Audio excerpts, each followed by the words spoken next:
ਇੱਥੇ ਮੈਂ ਬੈਠਾ ਪਿੱਛੇ ਵੇਖਿਆ ਸੀ ਬੜੇ ਹੀ ਨਿਹਾਇਤ ਮੁਹੱਜ਼ਬ ਦੋਸਤ ਜੁੜ ਬੈਠੇ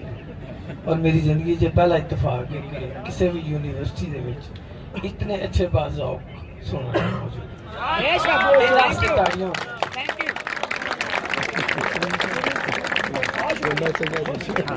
मैं खुदा ताला दा शुक्रगुज़ार हाँ कि मैनू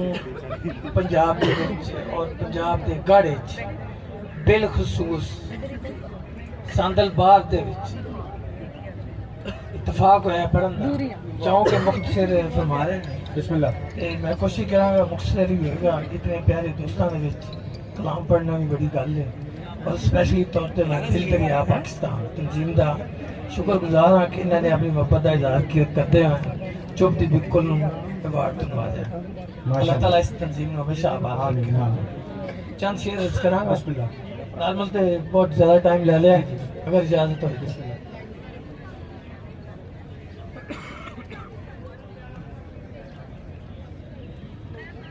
विछड़न वालियां जद भी नेड़े घड़ियां हुईयां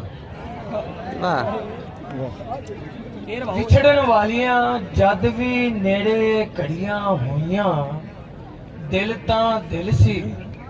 अखां नाल भी बड़ियां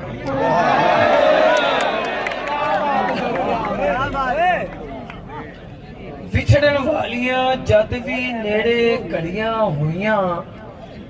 दिल तां दिल सी अखां नाल भी बड़ियां होइयां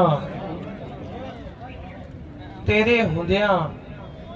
पतझड़ विच भी फुल खिड़दे सन तेरे हुंदियां पतझड़ विच भी फुल खिड़दे सन तेरे बाजों वेख लै चिट्टियां रड़ियां क्या बात तेरे हुंदियां पतझड़ विच भी फुल खिड़दे सन क्या बात तेरे बाजों वेख लै चिट्टियां रड़ियां होइयां तेरी तांग विच अज भी सजना मेरियां अखां तेरी तांग विच अज भी सजना मेरियां अखां रावां उत्ते पब्बां बाहर निकलियां